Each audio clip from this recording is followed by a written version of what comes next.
Hey folks, and welcome back to the channel. I come back with sad news about Steve Albini, who started Big Black in the 80s. This is my last remaining piece of Big Black material. I did play this cassette a lot back in 1986 when it came out. This is the Atomizer album. Has Kerosene on it, which is a classic. And he was a pretty uncompromising artist, but what he was really known for was being a producer. He produced Nirvana's In Utero, The Breeders' Pod, which is their biggest album, lots of other really famous albums. He was responsible for a whole sound. He would take a fee on an album instead of a percentage because he thought that taking a percentage was exploitive. So for In Utero, he got paid a set fee. Let's go through an article that came out that kind of summed up some of the things that he did as a producer and musician.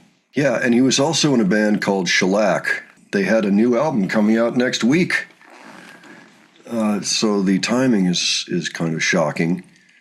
He also produced the Pixies' Surfer Rosa, another major album. His unparalleled resume in the late 80s and 90s included the Jesus Lizards' influential early albums, Sea Monsters, Brainiacs, Hissing Prigs, and Static Couture, and records by Low, Dirty Three, Helmet, Boss Hog, John Spencer, Blues Explosion, Hum, Super Chunk, and dozens more. What I'll do is I will leave a link to this particular article, which looks pretty extensive, just put up today by Pitchfork.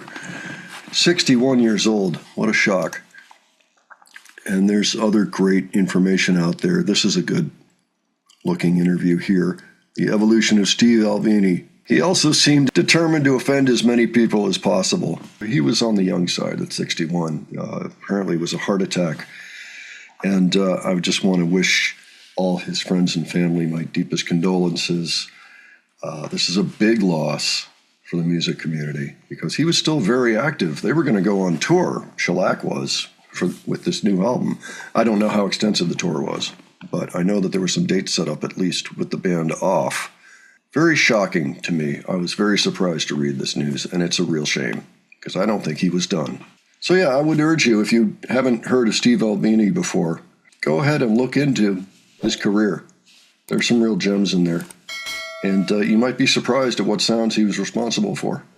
All right, rest in peace, Steve. And we'll catch you next time, folks. Thanks for checking in.